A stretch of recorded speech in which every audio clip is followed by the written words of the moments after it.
സ്വാഭാവികമായിട്ടും എത്രമാത്രം അതിക്രൂര 23 വയസ്സ് പ്രായമുള്ള ഒരു പെൺകുട്ടിയാണ് ഈ പരാതി നൽകിയിരിക്കുന്നത്. 21ാമത്തെ വയസ്സിലാണ് അവർ ഇത്തരത്തിലുള്ള അതിക്രൂരമായിട്ടുള്ള പീഡനത്തിനിടയായത്. അതിന്റെ വിവരങ്ങളൊക്കെ പുറത്തു വന്നിരുന്നു. അത് അത്രയും ഞെട്ടിപ്പിക്കുന്നതും വേദനിപ്പിക്കുന്നതുമായിട്ടുള്ള വിവരങ്ങളായിരുന്നു. അപ്പോൾ അതിന്റെ തെളിവുകൾ, അതിനെ കോടതിയിൽ ആ സംഭവം, ആ ഒരു ക്രൈം നടന്നു എന്ന് സാധൂകരിക്കുന്ന തെളിവുകൾ എന്തുകൊണ്ട് പ്രോസിക്യൂഷന് ഹാജരാക്കാൻ സാധിക്കുന്നില്ല എന്നുള്ളതാണ്. നേരത്തെ KPCC അധ്യക്ഷൻ മാധ്യമങ്ങളെ കണ്ട് പറഞ്ഞത് ഈ രണ്ടാമത്തെ പരാതി, ആ പരാതി കെട്ടിച്ചമച്ചതാണ് എന്ന് അദ്ദേഹം ചിരിച്ചുകൊണ്ട് പറയുന്ന പ്രതികരണമൊക്കെ നമ്മൾ കേൾക്കുകയും ചെയ്തു.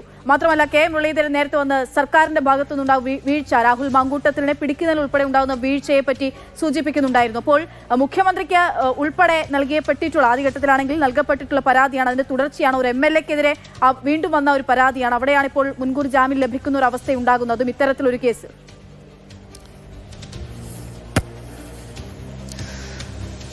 ഇതിൽ കോടതി പറയുന്നത്, അതായത് considering all these aspects and the undue delay force this court to take a sceptical view in the allegations against the petitioner എന്നാണ്. അതായത് സംശയത്തോടെ മാത്രമേ ഈ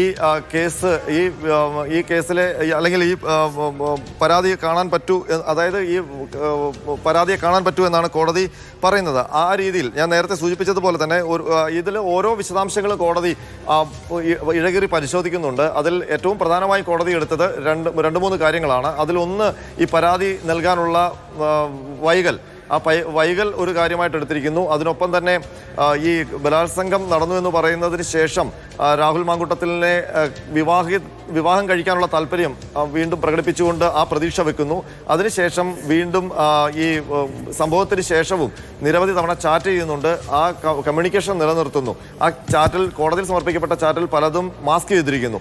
അപ്പോൾ അതെല്ലാം കാണുമ്പോൾ ഇതിനകത്ത് സംശയമുണ്ട്, പരാതിയിൽ സംശയമുണ്ട് എന്നാണ് കോടതി ചൂണ്ടിക്കാണിക്കുന്നത്. ഏതായാലും ഇതിനകത്ത് ഇനി കൂടുതൽ ഇതിനകത്തൊരു കാര്യം വ്യക്തമാണ്. കാരണം രാഹുൽ മാങ്കൂട്ടത്തിനെതിരെ ഗൗരവമായ ആരോപണമുണ്ട് എന്ന് കോടതി പറഞ്ഞിട്ടുണ്ട്. പക്ഷേ അതിന് ഒരു തെളിവുകൾ കണ്ടെത്താൻ പോലീസിന് കഴിഞ്ഞിട്ടില്ല. ഒരു പക്ഷേ ഇതിനകത്ത് പരാതി വൈകി വന്നതുകൊണ്ട് ആകാം, പരാതി വന്നതും അതിനൊപ്പം തന്നെ മുൻകൂർ ജാമ്യാപേക്ഷ പെട്ടെന്ന് വരുന്നു. അപ്പോൾ അതുമായി ബന്ധപ്പെട്ടായിരിക്കാം ഈ നടപടികൾ അല്ലെങ്കിൽ കൃത്യമായി തെളിവ് ശേഖരിക്കാൻ പോലീസിന് കഴിയാതെ പോയതെന്ന് വേണം കരുതാൻ. അക്ഷയ.